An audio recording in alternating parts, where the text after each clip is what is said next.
I mean, it will be fully on the Excel sheets and in the application. So there won't be any such formal presentations or anything of such. So yes, you will be seeing the screens a lot. Good. Yeah. Okay. Thank you, Mahesh. I can see your screen. I can see your name on the screen. But yeah. Okay. So, uh, let us start. So, what is the database that we are going to use in an EPM application? You must have seen what are all the applications that are available in the EPM suite, right? EDMCS, PBCS, EPBCS, FCCS, NRCS, ARCS, TRCS, okay, and along with PCMCS. So, in in all the EPM applications, there will be two databases that will be used for either for planning and budgeting or for the allocations or anything. So whatever the topic that I'm going to discuss about is not only accustomed to or it is not only restricted to PBCS or EPBCS applications, but also to the other applications such as FCCS, okay, in the FCCS or such, okay. So how many databases that does an EPM application use? One is the Essbase, is one database, and second one is the uh, just a minute. Yeah. So one is the Essbase and other one is the RDBMS. So relational database management system. So these are the two databases that will be used in our application. So when is this Essbase is used and when this RDBMS, relational database management system, which is nothing but a SQL table. So what is the difference between these two is nothing but RDBMS. Everybody knows that it is a two-dimensional database. So it will only have uh, rows and columns, like two dimensions, right? But whereas coming to the Essbase, it is a multi-dimensional database. Multi-dimensional database. So this is the main difference between RDBMS as well as Essbase. So how this is a multi-dimensional database, I will explain you with a proper layman terms example, but these are the differences.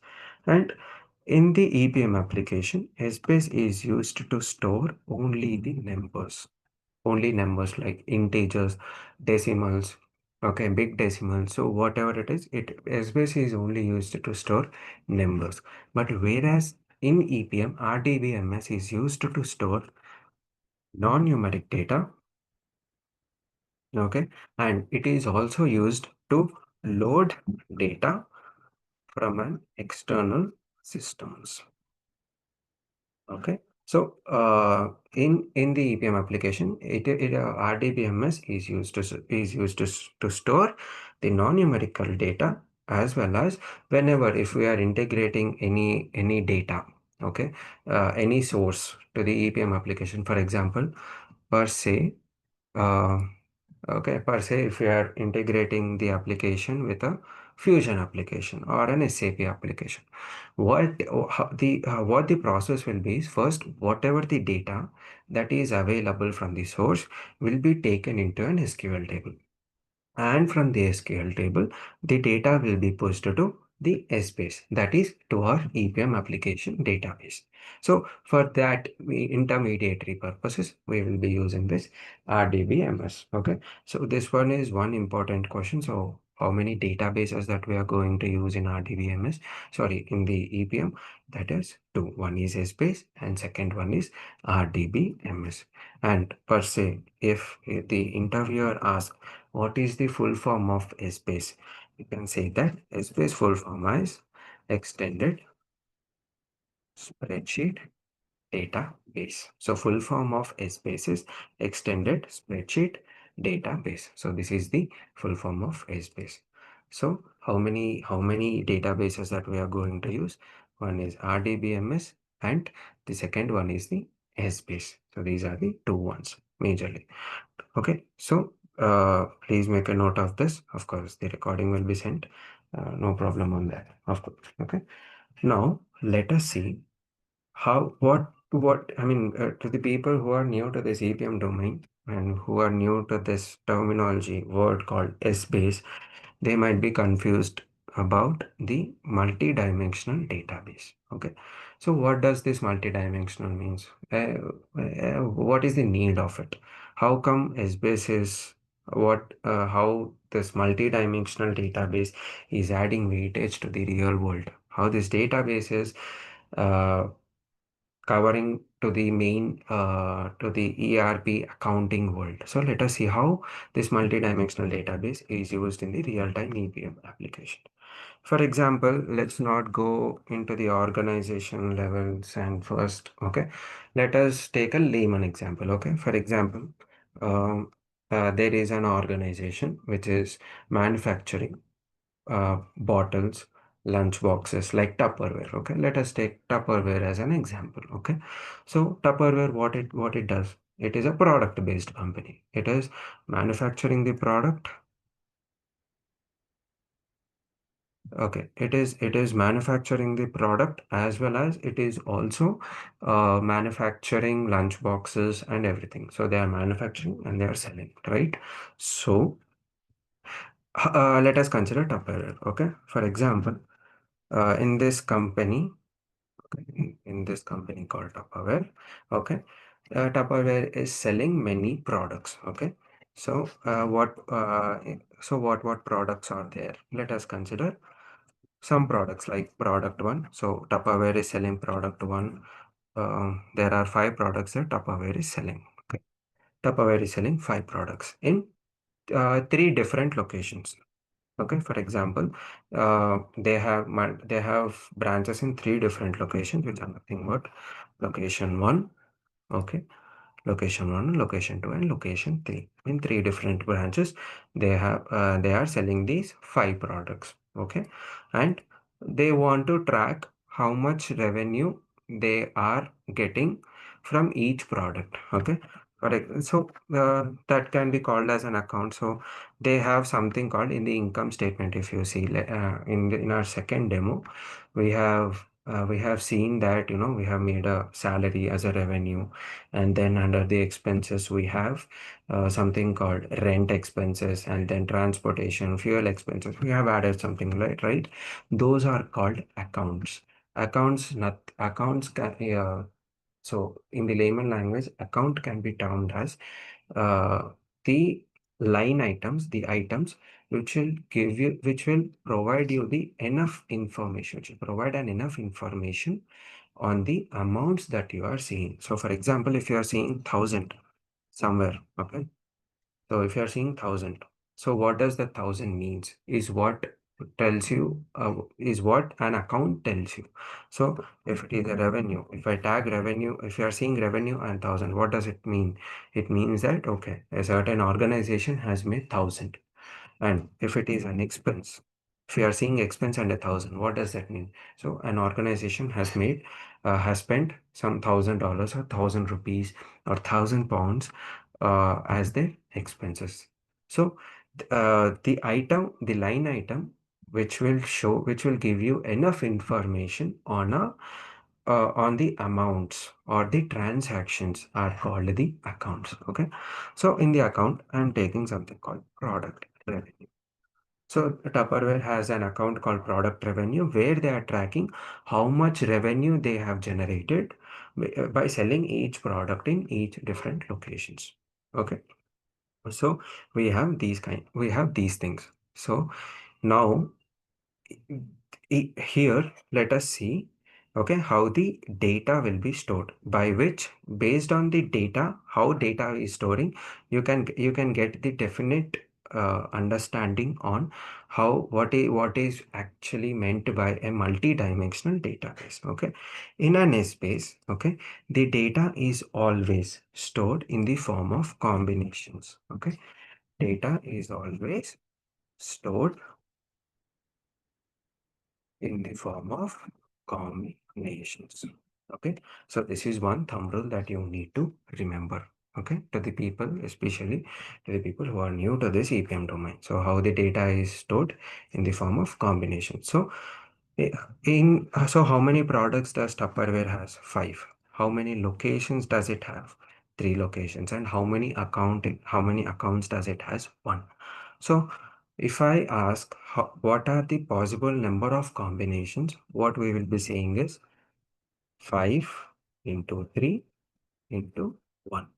So within 15 combinations, the user will be able to track the product revenue. What it means that, so for example, what are those 15 combinations is product 1, okay, location 1, and product revenue. Okay, so this is one combination of product 1, location 1, product revenue. And next, product 2, location 1, product revenue. And next, product 3, location 1, product revenue.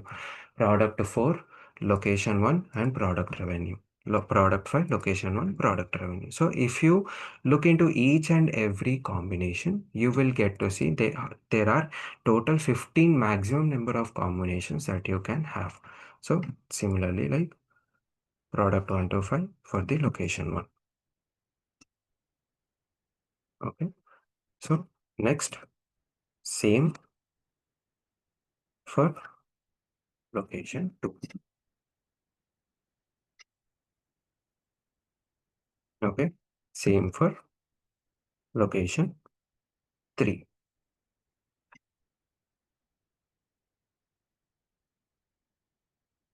Okay. So if you can see how many number of possible combinations it came, 15 combinations. So a user can input in a maximum of 15 combinations, a maximum 15 combinations. So whenever user wants to track any revenue, product revenue, he can have all the combinations here. So in this manner. So for example, product revenue for January. So for January month, let us consider January is the month. So here 100. So if you are seeing this combination, what does it mean? Tupperware has got $100 as revenue from the location 1 by selling product 1 as the by selling product 1. And if you are seeing 500, what does it mean? So Tupperware has got $500 as revenue from the location 1 by selling product 4. So there can be many other things, right? It's not that only uh, only products can be there, right? Of course, there will be not only locations, but there can be also other criteria like regions. So so let us consider location one is Hyderabad. Within Hyderabad, there are many areas, there are many regions like Himayat Nagar, Ashok Nagar, and so on and so. So, and if you see Bangalore, there will be many areas. So, if they are tracking by region also, they can also track by regions. They can also track by regions such as region 1 and region 2. So in this manner, okay, the data will be saved in an Essbase. So since it has many things over here, like it has a company has product, it is tracking revenue with respect to product, with respect to location, with respect to region, and it is and with every account. Okay, there can be expenses as well, right? So based on the requirement, they can have as many dimensions as possible. So if you are seeing these product 1, 2, 3, 4, 5, these products, these locations, these regions, and the product revenue can be termed as members. Okay, so in the EPM world, these are called members. Whereas the headings that you are seeing here, product, location, region, and account are termed as dimensions. Okay, so since it has many, since the one company has multiple dimensions and it is not only restricted to two dimensions. Okay, it is not only restricted to two dimensions. So this Essbase is termed as multi-dimensional database, and data is always stored in the form of combinations. Okay, and so within the dimensions, members will be available, and all these members will be available in a Essbase, in an Essbase, or in everyday language. If you go to other EPM consultants and talk, they won't call it as Essbase, but they will call it as Cube, especially the people who are working on EPM cloud like only PBCS applications or an FCCS application, they will always term an Essbase called cube. So a cube. So what is the thumb rule here? One is data is always stored in the form of combinations. So I will write this here. And second one, cube is made up of dimensions. Okay, and dimensions are made up of members. So why Essbase is called a multi-dimensional database? Because in this database, the dimensions are not restricted to two. It can have multiple dimensions in one cube. So that's why since this database can accommodate multiple dimensions and not restricted to two, Essbase is called a multi-dimensional database. And of course, these dimensions. At an Essbase or a cube. So a cube is made up of dimensions, and the dimensions are made up of members. So this is what the architecture of the cube is. Any doubts still here? Especially the people who are new to this EPM.